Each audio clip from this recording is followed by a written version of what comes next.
자, OX 판례입니다. 전 시간에 배웠던 그 결과적 가중범에서 기본 범죄 행위를 일단 동그라미를 쳐봅니다. 자, 1번에서 강취 동그라미, 2번에서 폭행 동그라미, 3번에서 복부를 1회 강타 동그라미. 자, 4번에서 폭행, 5번에서 폭행, 6번에서는 밑줄 그시고 여기 폭행. 자, 7번에서 심하게 폭행, 그리고 8번에서 강타 동그라미. 다시 올라갑니다. 자, 첫 번째 줄 보시면, 자, 1번 판례 보시면 폭행협박으로 타인의 재물을 강취하려는 행위와 극도의 흥분을 느끼고 공포심에 사로잡혀서 이를 피하려고 하다가, 즉 기본범죄 행위를 피하려고 하다가 상해를 입었잖아요. 그러면 뭐가 되죠? 결과적 가중범의 상당 인과가 인정되는 거예요. 그래서 강도 치상죄가 되죠. 즉 인과관계를 인정했다는 얘기입니다. 2번도 폭행하려고, 자, 밑에 위협을 느낀 피해자가 숨으려다가 실족을 했잖아요. 그래서 떨어져서 사망을 하게 됩니다. 즉 기본범죄 행위를 피하려고 하다가 사망했을 때 폭행치사죄가 됩니다. 자, 3번 복부를 1회 강타하죠. 그쵸? 자, 복막염무로 사망하게 되는데 물론 이제 복부를 1회 강타했으니까 나중에 장파열로 복막염무로 사망했다고 했을 때 복부 1회 강타가 유력한 원인이 되었겠죠.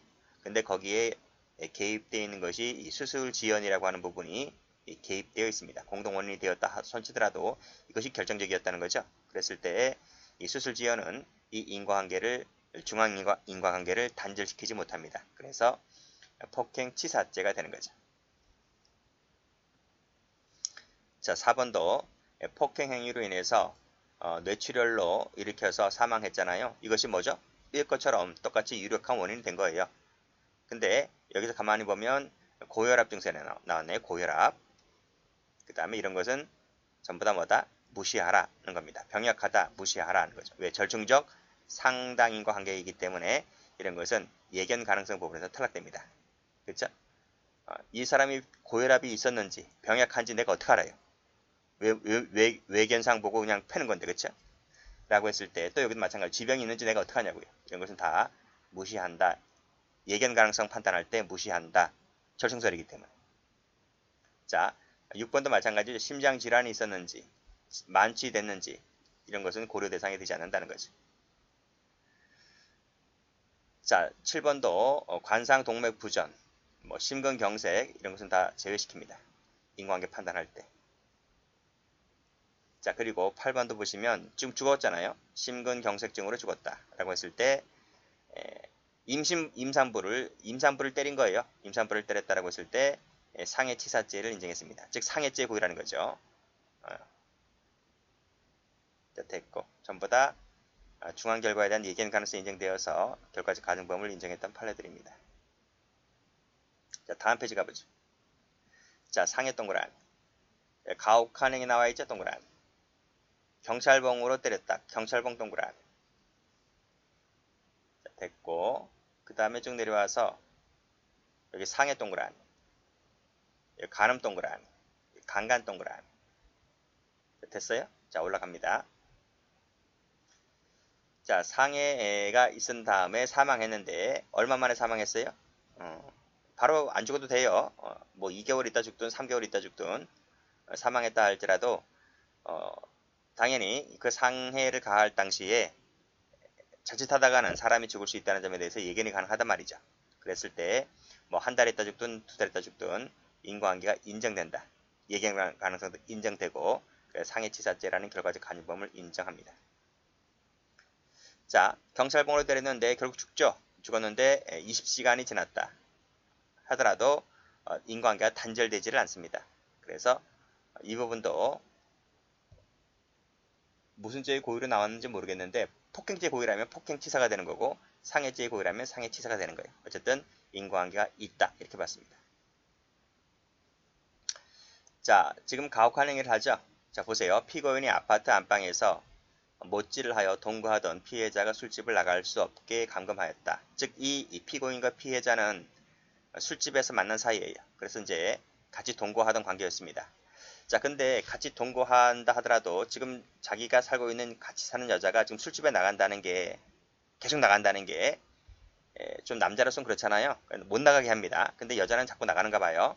자, 자꾸 나가니까 이 남자가 이 여자가 술집에 나가지 못하게 하기 위하여 이제 옷을 벗기고 막 이제 머리를 막 자르는 거야. 가위 갖고 와가지고 머리도 막 잘라버리고 각환행위를 합니다. 그러니까 이 여자가 이를 피하기 위하여 창문을 통해 밖으로 나가려고 하다가 발을 헛디뎌서 이제 잔디밭에 떨어져서 이 사람이 죽게 되는 거죠. 그랬을 때에 이 피고인은 무슨 죄가 될 거냐 하는 거죠. 즉 가혹한 행위를 피하기 위하여 발생한 사건 사고에 있어서 우리 판례는 100% 상당인과를 인정합니다. 그래서 중감금이죠. 못 나가게 하였고 머리 막 자르고 막 때렸으니까 이 중감금입니다. 중감금. 감금 상태에서 가혹한 행위를 했을 때 중감금이 돼요. 중한 결과 인정되기 때문에 중감금 치사죄를 인정했던 판례입니다. 자, 12번 볼까요? 자, 자상행위. 제가 콜라김밥 할 때 말씀드렸죠. 찔러서 난 상처입니다. 이것이 직접적인 원인이 아니었다 할지라도 다른 간접적 원인이 결합되어서 콜라김밥일 때 뭐였는데 그땐 콜라김밥이 간접적 원인이 된 거잖아요. 합병증이 발생한 것이고요. 간접적 동그라미. 그래서 얼마 있다 죽었어요? 한 달 있다가 폐혈증으로 사망했습니다. 라고 했을 때 인과관계가 단절되지 않죠. 그래서 자상과 사망과의 사이에 있어서 인과관계가 있다는 것이죠. 그래서 상해 치사죄를 인정했던 판례. 상해죄 고의니까요. 그쵸? 그래서 간접적인 원인이라 할지라도 인과관계가 있다. 이렇게 봤습니다. 여기도 마찬가지죠. 피고인의 행위가 직접적인 원인이 아니라 할지라도 밑에 간접적 동그라미. 그러니까 결합되어서 발생했을 때 인과관계가 있다는 거죠. 그렇게 받으시면 돼요. 출제가 좀 잘 돼요. 12번하고 13번. 여기 12, 13번을 묶어볼까요? 묶어보시고 여기서 보통 간접적인 원인은 보통 합병증이 많아요. 합병증이. 됐고 여기다가 색깔 여기 색깔 칠하시면 돼요. 자, 14번 가볼까요? 자, 간음을 피하려고 하다가 발생한 사고 있죠. 인과관계가. 강간하려고 하였는데 탈출하려고 하다가 지상에 추락했다고 했을 때 상당인과가 있다고 보는 거죠.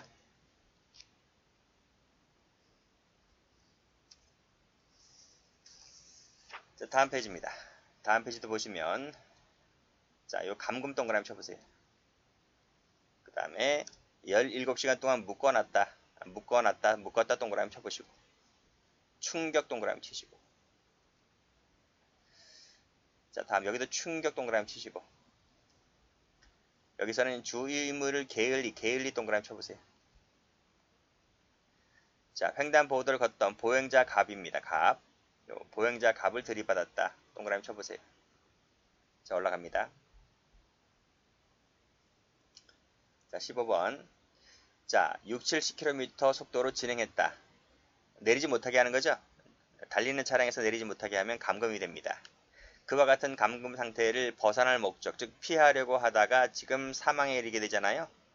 그렇죠? 그랬을 때 예견 가능성을 인정해서 감금 치사가 됩니다. 그러니까 차량 같은 경우에 차량을 못 내리게 하면 피해자는 달리는 차량에서 뛰어내릴 수 있다는 점도 예견할 수 있잖아요. 그렇죠? 자, 17시간 동안 묶어놨습니다. 묶어놓으면 어떻게 될 것 같아요? 피가 안 통하지. 그렇죠? 혈전이 형성되고 그 폐동맥을 막아서 막는다는 것까지 다 예견이 가능한 거예요. 결국 이 아이는 죽게 되죠. 라고 했을 때 이 결과에 대해서 상당 인과관계가 있다라고 봅니다. 이 판례는 뒤에서 다시 한번 나올 겁니다. 자, 17번. 충격했죠? 충격했는데 반대 차선에 넘어지게 했단 말이죠. 그래서 반대 차선을 운행하던 자동차에 역과되어 사망하게 됩니다. 자, 이런 얘기죠. 자, 이게 도로입니다. 도로. 여기 A라는 보행자가 있어요.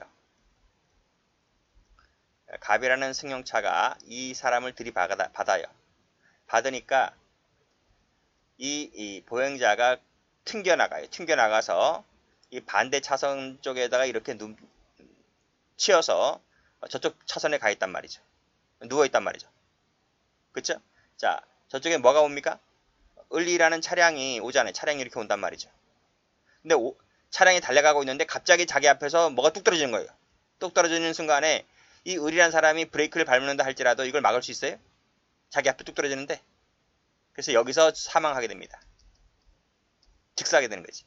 라고 했을 때 이 을의 잘못보다는 갑이야, 갑. 갑은 그래요. 그래, 내 차에 친 거 맞다. 근데 내가 죽이진 않았다. 저쪽 가서 죽은 거지. 라고 한다 하더라도 판례 뭐라 본다? 이 과실 책임을, 결과 책임을 인정한다 이런 말이죠. 물론 내가 이 A를 뭐 치이고 싶어서 친 건 아니잖아요. 고의는 없지만 업무상 과실이 인정되죠. 업무상 과실. 그 업무상 과실과 사망과의 사이에 있어서 인과관계가 인정된다. 예견 가능성도 인정되고 그래서 업무상 과실 치사죄를 인정했던 판례입니다.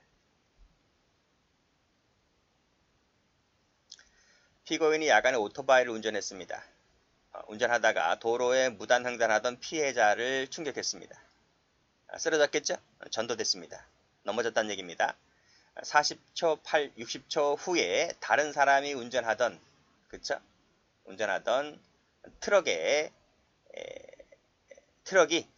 그 쓰러져 있던 피해자를 역과해서 사망에 이르게 합니다. 라고 했을 때 타이탄 트럭 말고 이 오토바이 운전자의 주책은 뭘까요? 하는 겁니다. 이 사망에 대한 책임을 져야 되느냐? 져야 된다는 거예요. 그렇죠? 왜냐하면 이 오토바이 운전자가 지금 피해자를 충격했잖아요. 그럼 피해자가 지금 도로에 쓰러졌잖아요. 그럼 제일 급한 게 뭐예요? 네 오토바이가 중요한 게 아니라 도로에 누워있는 피해자가 제일 중요한 거예요.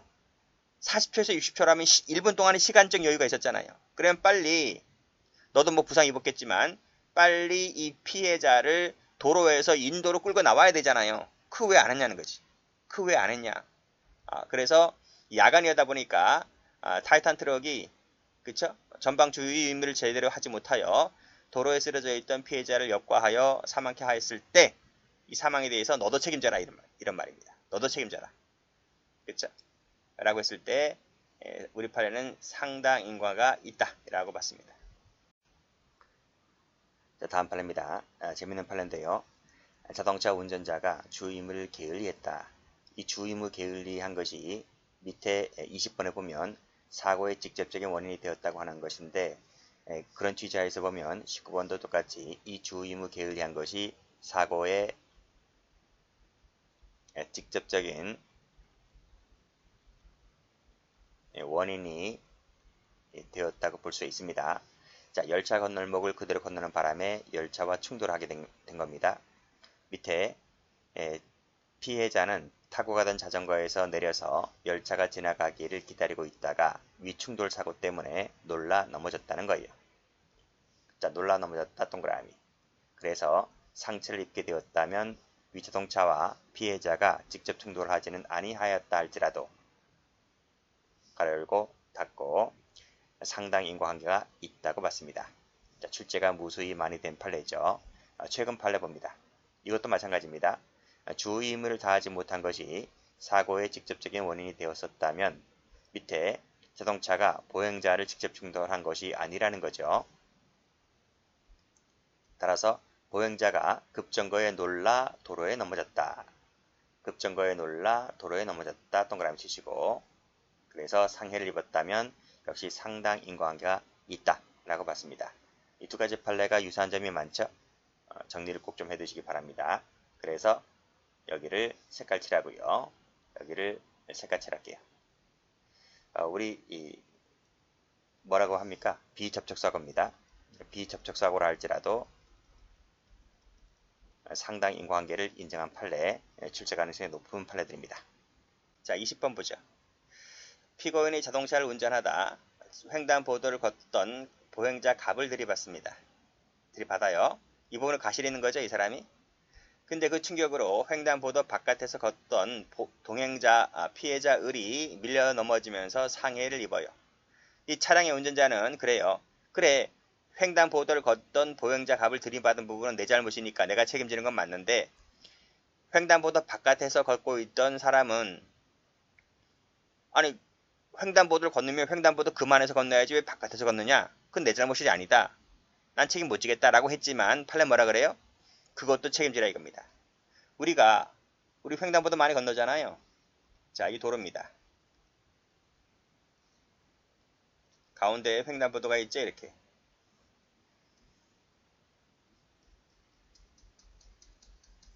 횡단보도죠. 그리고 이제 횡단보도 여기 신호등이 있을 텐데 신호등이 파란불이 들어왔어요. 파란 불이 들어왔어요. 그러니까 A라는 보행자는 이 파란불을 신뢰하여 건너겠죠. 이렇게 건넙니다. 그래서 이 횡단보도 안에 들어왔습니다. 그리고 갑이라는 운전자가 있단 말이죠. 근데 갑이라는 운전자가 이 횡단보도 신호등을 제대로 보지 못하여 그냥 여기 있던 사람을 치였다는 거지. 이렇게. 과실이 있는 거죠. 그 충격으로 인해서 자 다시 B를 한번 적어야 되겠네요. B. 자, B라는 보행자도 있어요. 둘인 친구입니다. 근데 B는 이 횡단보도 선 안에서 걷는 게 아니고 금 바깥에서 이렇게 걸었단 말이죠. 근데 운전자가 이 보행자를 치었고 그 충격으로 인해서 이 A가 날아가는 거죠. 날아가서 이제 B까지 이제 덮치게 되어서 B까지 이제 부상을 입게 되는 거예요. 우리가 횡단보도 건널 때에 이 금 안에서 걷는 경우도 많이 있겠지만 보통 금 밖에서 걷는 사람들도 있잖아요. 저쪽 파란불이 들어왔으니까 저쪽에서부터 뛰어와서 이렇게 걷는 사람도 있잖아요. 그렇죠? 이건 뉴스에도 나왔는데 금 안에 걷는 사람뿐만 아니고 금 바깥에서 걷는 사람이라 할지라도 이 파란불이 들어왔다면 이 보행자로서의 보호를 받는다는 거예요. 도로교통법상에. 그래서 금 안에서 걷는 사람뿐만 아니고 금 바깥에서 걷는 사람도 이거를 인정해 준단 말이죠. 그렇죠? 라고 했을 때 갑은 이 자신의 주의의무 위반으로 인해서 발생한 사건 사고이다 보니까 이 금 안에서 걷는 사람뿐만 아니라 금 바깥에서 걷는 사람에 대한 사건 사고에 있어서 책임져야 한다는 것이 판례입니다. 자, 읽어볼게요. 자, 금 바깥에서 벗고 있던 보행자 을이 밀려 넘어져 상해를 입었다라고 했을 때, 자, 그 을의 상해는 이 운전자 갑의 주의무 위반 때문에 직접적으로 발생한 사건 사고이다 보니까 따라서 교통사고 처리특례법상의 보호의무 위반죄가 된다. 그래서 이 법 위반죄로 처벌받는다. 이런 뜻입니다. 됐어요? 됐어요. 특히 이 판례 같은 경우는 경찰 시험에서 많이 나왔어요. 승진이든 채용이든 많이 나왔던 판례입니다. 자, 정리를 해두시고 자, 하나 더 볼게요. 자, 다음 페이지 가보시면 여기도 보시면 횡단보도를 통과한 직후에 그 부근에서 횡단하려던 피해자 9살 난 아이를 뒤늦게 발견했습니다. 그쵸? 뒤늦게 발견했다. 라고 했을 때 급비상 조치를 취했긴 했지만 너무 좀 늦었죠? 라고 했을 때 우리 판례는 상당인과를 인정합니다. 자, 됐고. 자, 그 다음에 택시 운전자가 역시 교통사고 신호를 위반하죠? 그쵸? 적색 등화임에도 불구하고 정지하지 않고 속도로 진행하죠? 그런 내용입니다. 결국은 충돌하게 되었고 누군가 다쳤던 얘기입니다. 그랬을 때 역시 마찬가지로 상당인과가 있다. 이렇게 봤습니다. 어려운 판은 아닙니다. 승용차하고 충돌했네요. 택시 운전자가 전부 다 신호 의무를 위반했던 그런 사건 사고입니다. 자, 그 다음 더 볼까요? 자, 자동차가 횡단보도에 먼저 진입을 했습니다. 자, 그대로 진행하더라도 보행자의 횡단을 방해하거나 위험을 초래하지 아니한 상황이었다 한다면 그대로 진행할 수 있겠죠. 여기까지 하등 문제가 되질 않습니다. 근데 문제는 뭐냐면 먼저 진입을 했지만 자, 진입한 다음에 신호가 바뀌어. 신호가 녹색으로 바뀌었습니다. 이 바뀐 신호만을 보고 횡단보도에 진입한 피해자가 있어. 보행자가. 이 보행자를 이 운전자가 그대로 충격해버린 거야. 그쵸? 라고 했을 때에도 역시 마찬가지로 주의의무 위반이 있는 거죠. 운전자에게는. 그래서 과실 책임을 진다. 이런 얘기입니다. 자, 24번. 자, 야간에 2차선의 구분 도로상에 미등과 차폭등을 켜놓지 아니한 채 주차시켜 놓았다는 거죠. 이 부분이 과실입니다. 그래서 오토바이가 이걸 미등과 차폭등을 켜지 아니한 화물차와 추돌을 했다는 거죠. 그래서 그 운전자, 오토바이 운전자가 사망했다라고 했을 때 역시 구분 도로상에 미등과 차폭등을 켜놓지 아니한 과실과 사건 사고에 있어서는 인과관계가 있다고 봤습니다. 그런 내용의 판례입니다. 물론 비교되는 판례도 있어요. 이런 거 좀 참조로 받으시고 여러분들은 이제 별표가 많이 된 판례 위주로 보시면 될 것 같습니다. 상반되는 판례도 있더라. 근데 그건 아직까지 출제가 안 되었고 기출된 거 위주로 보시면 될 것 같아요.